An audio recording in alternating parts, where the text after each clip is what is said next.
Kayaknya ini udah kesekian kalinya gua untuk ngebahas laptop dari Asus VivoBook. Karena memang seri dari Asus VivoBook itu banyak banget, sehingga kalau kalian cuma ngelihat sekedar dari bentuk laptopnya, itu kalian ngerasa bahwa Asus VivoBook ini kayak kelihatan kembar semua.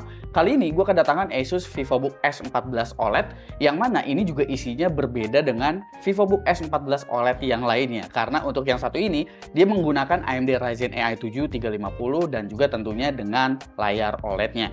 Ini adalah Asus VivoBook S14 OLED dengan kode seri M3407KA. Yang mana kalau kalian lihat secara desain, ya tentu laptop ini seperti Asus VivoBook S14 lainnya. Jadi memang secara tampilan ini kelihatan nggak ada bedanya dengan seri VivoBook S14 yang lainnya. Punya material yang sama juga, dan udah mendekati kelas-kelasnya premium juga dari seri VivoBook, karena ini adalah seri VivoBook S.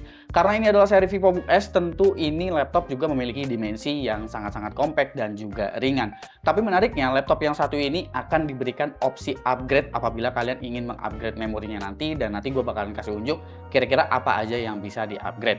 Dimensi dari laptop ini ada di angka 31,52 x 22,34 x 1,59 cm dan beratnya di 1,4 kg. Untuk sebuah laptop yang dibekali dengan opsi upgrade, tentu ini adalah laptop yang sangat-sangat compact. Di bagian keyboardnya kita nggak mendapatkan keyboard yang full size layoutnya tentunya. Ada beberapa keycaps yang memang ukurannya juga diperkecil, terutama di bagian arrow key dan juga F1, F2 dan seterusnya.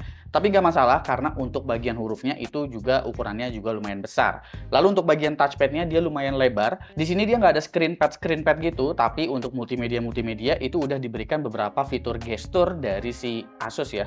Seperti untuk menaikkan volume misalnya, atau untuk next preview musik, video, itu udah diberikan gestur khusus di touchpadnya ini. Di bagian I/O-nya juga kita belum mendapatkan USB 4, terutama di bagian USB Type-C-nya, tapi kita mendapatkan dua USB Type-C 3.2 dan juga untuk USB Type-A-nya juga ada dua dengan versi 3.2.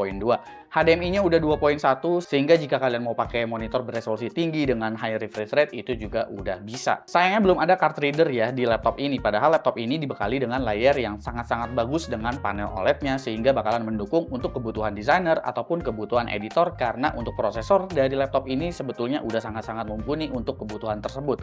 Layarnya ini berukuran 14 inch dengan resolusi 1920 x 1200, refresh rate-nya ada di 60 Hz, tapi panelnya ini udah OLED dan memiliki color gamut di 100% DCI-P3. Jadi ini bakalan cukup banget apabila kalian seorang desainer ataupun kalian seorang editor, baik itu editor gambar ataupun editor video, ini gua rasa udah sangat-sangat cukup. Webcamnya di sini beresolusi Full HD, dan kalau gua ngelihat dari perekaman awal ini kelihatannya sih memang bagus-bagus aja ya, tapi untuk hasil perekamannya nanti itu gua belum lihat hasilnya itu seperti apa setelah diekspor. Nah, kameranya ini juga udah mendukung yang namanya Microsoft Studio Effect, karena ini menggunakan Ryzen AI 7 350, sehingga dia juga udah punya dukungan untuk Copilot Plus PC. Jadi untuk beberapa AI lokal yang memang untuk kebutuhan yang ringan-ringan, ini udah bisa dihandle dengan NPU-nya. Seperti misalnya background effect seperti background blur seperti ini, atau eye contact, lalu juga untuk automatic framing juga itu bisa kalian aktifkan. Tentu dengan adanya AMD Ryzen AI 7 350 ini yang memiliki NPU hingga 50 TOPS, maka dari itu laptop ini juga udah dilabeli dengan Copilot Plus PC. Sehingga beberapa fitur dari Copilot, entah itu Copilot untuk chatbotnya, ataupun untuk co-creator dan lain sebagainya, itu bisa langsung dijalankan baik secara cloud ataupun secara lokal di laptop ini. Spesifikasi lengkapnya menggunakan AMD Ryzen AI 7 350 dengan integrated GPU-nya yaitu Radeon 860M.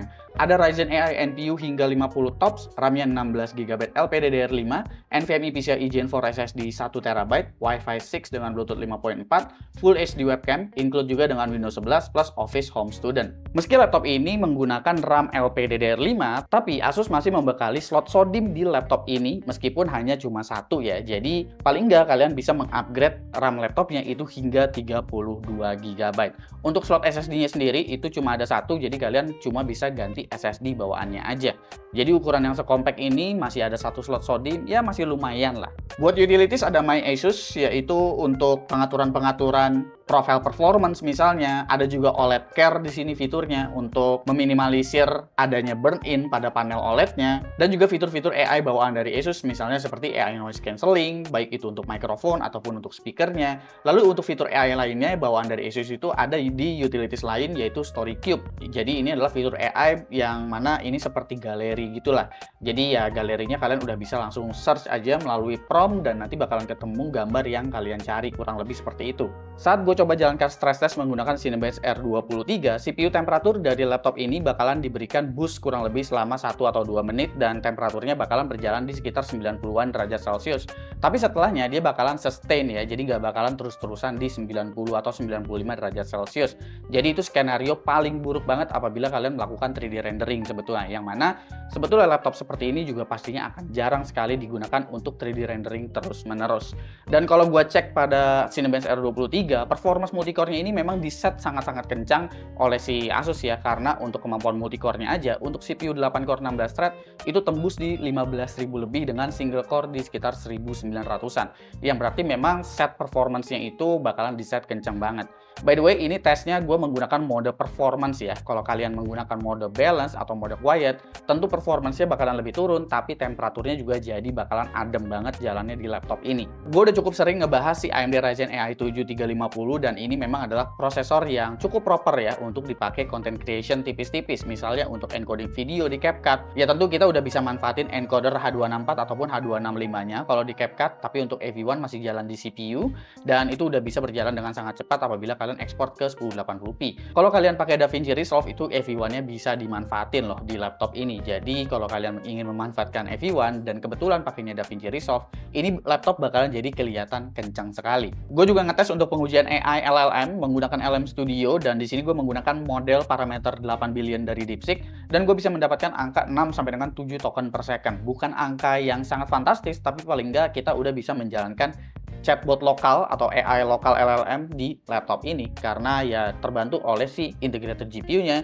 ataupun kita juga terbantu oleh si NPU-nya. Kalau kalian ingin generate image misalnya di Amuse, itu sekarang kalian udah bisa generate image menggunakan NPU. Jadi sekarang NPU-nya itu udah bisa bekerja lebih banyak lagi fungsinya. Laptop ini memang bukan ditargetkan untuk bermain game, tapi untuk beberapa game AAA kita udah tahu lah bahwa integrated GPU dari AMD Ryzen AI 300 series ini ya memang bisa banget dimanfaatkan untuk bermain game. Maka dari itu arsitektur ini juga ya diimplementasikan pada banyak handheld gaming, salah satunya ya ROG Xbox Li X juga yang menggunakan arsitektur yang sama.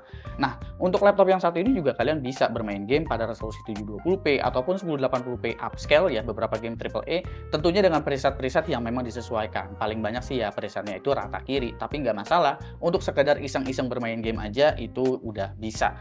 Dan apabila kalian mau game kompetitif tipis-tipis seperti Valorant juga itu udah mendapatkan FPS ya di atas 100 paling enggak lah ya, meskipun layarnya ini memang belum di atas 100 Hz, tapi nggak masalah, untuk sekedar iseng-iseng aja ya udah cukup, karena kan mau gimana pun laptop ini sebetulnya fokusnya bukan untuk bermain game.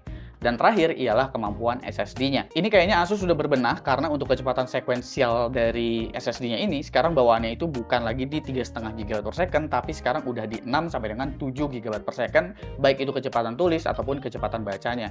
Ini berarti ada perbaikan dari batch sebelumnya dan juga batch yang terbaru ini ya untuk Asus VivoBook series. Jadi sekarang udah bisa mendapatkan SSD yang kencang. Nah, kita masuk di bagian harga dan juga kesimpulan untuk Asus VivoBook S14 dengan kode seri M3407KA. Untuk harga resminya sendiri, kalau di webnya Asus Indonesia itu ada di Rp14.999.000. Tapi kalau kalian cek di marketplace, itu kalian bisa nemuin yang jauh lebih terjangkau lagi. Dan kalau misalkan nemu yang murah banget, kalian bisa cek aja itu bergaransi resmi dari Asus Indonesia atau enggak, karena untuk Asus VivoBook S14 series itu sekarang garansinya untuk garansi resminya selama 3 tahun ya, dengan Asus VIP Perfect Warranty selama 1 tahun. Jadi garansinya sekarang panjang untuk garansi resmi dari Asus VivoBook S14 series. Dan kalau menurut gue sendiri, ini kesimpulan gue mungkin pasti bakalan mirip-mirip dengan reviewan gue dari VivoBook yang lainnya ya. Ini adalah just another VivoBook, jadi kalian cukup dengan teliti aja memilih. Apabila kalian udah tertarik dengan desainnya VivoBook, itu kalian cukup teliti aja untuk melihat bagian dalamnya, bagian komponen-komponennya yang ditawarkan oleh seri VivoBook. Dan ini menurut gua adalah salah satu seri VivoBook yang cukup paket komplit bisa dibilang. Kita udah mendapatkan layar OLED, kita mendapatkan opsi upgrade memori di sini, dan prosesor terbaru yaitu AMD Ryzen AI 7 350. Selebihnya bakalan mendapatkan fitur-fitur yang memang sama seperti VivoBook S14 lainnya. Kira-kira menurut kalian gimana? Coba komen di bawah dan kasih pendapat kalian masing-masing. Jangan lupa subscribe, gue Subki, dan seperti biasa, sampai jumpa di lain kesempatan.